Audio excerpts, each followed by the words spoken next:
খুলনার জাতিসংঘ শিশু পার্কের 5 দিনব্যাপী বইমেলা জমে উঠেছে। গত 17 ডিসেম্বর শুরু হওয়া এ মেলা চলবে আগামী 21শে ডিসেম্বর পর্যন্ত।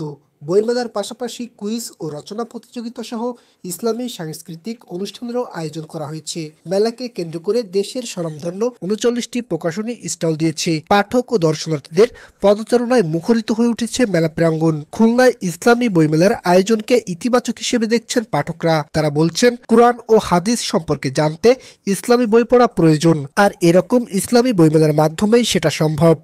ইসলামী বই পড়ে কোরআন হাদিস সম্পর্কে জানতে হবে, এই জন্য ইসলামী বই পড়া খুবই প্রয়োজন আমাদের। আর ইসলামী বইয়ের জন্য এই যে ইসলামী বই মেলা হয়েছে, এটা খুবই গুরুত্বপূর্ণ আমাদের জন্য। প্রকাশনীর যে বইগুলো আমরা একসাথে পাচ্ছি এবং বেশ খুঁজে পেতে সুবিধা হয় বইগুলো, পাশাপাশি নতুন নতুন নানা ধরনের বইও আমরা দেখতে পাই, যেটা আসলে পাঠকদের জন্য বেশ উপকারীও হয়। মেলার স্টলগুলোতে বিভিন্ন ধরনের ইসলামী বই পাওয়া যাচ্ছে। প্রকাশকরা বলছেন, তারা পাঠকদের যথেষ্ট সাড়া পাচ্ছেন। নবী রাসূল, সাহাবা কিরামদের জীবনী, ছোট্ট বাচ্চাদের বই, আত্মশুদ্ধির বই প্রভৃতি বইয়ের চাহিদা বেশি।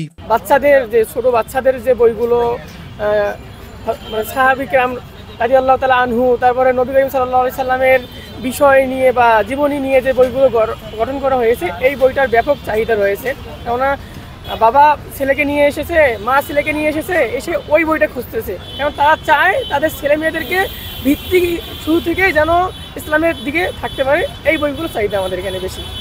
তো বিগত বছরগুলোতেও 2022 সালেও আলহামদুলিল্লাহ আমরা পাঠকদের যথেষ্ট সাড়া পেয়েছিলাম এবং এবছরেও আলহামদুলিল্লাহ যথেষ্ট সাড়া পাওয়া যাচ্ছে। প্রতিদিন সকাল 10টা থেকে রাত 9টা পর্যন্ত মেলা চলছে। 8 দিন সব খুলনার আয়োজনে ও বাংলাদেশ সৃজনশীল ইসলামী পুস্তক প্রকাশক সমিতির সার্বিক সহযোগিতায় মেলার আয়োজন করা হয়েছে।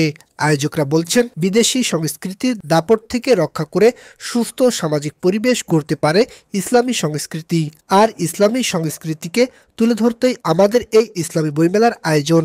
খুলনায় বাংলাদেশে যে সৃজনশীল প্রকাশনাগুলো আসছে ইসলামিক ক্ষেত্রে, সেগুলোকে পাঠকদের কাছে পরিচিত করে দেওয়া এবং এর মাধ্যমে সৃজনশীল পাঠক তৈরি করা, এর মূল উদ্দেশ্য হলো এইটা।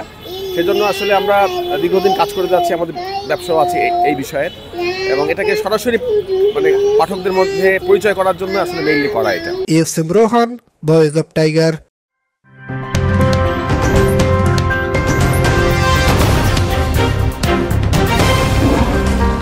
Voice of Tiger.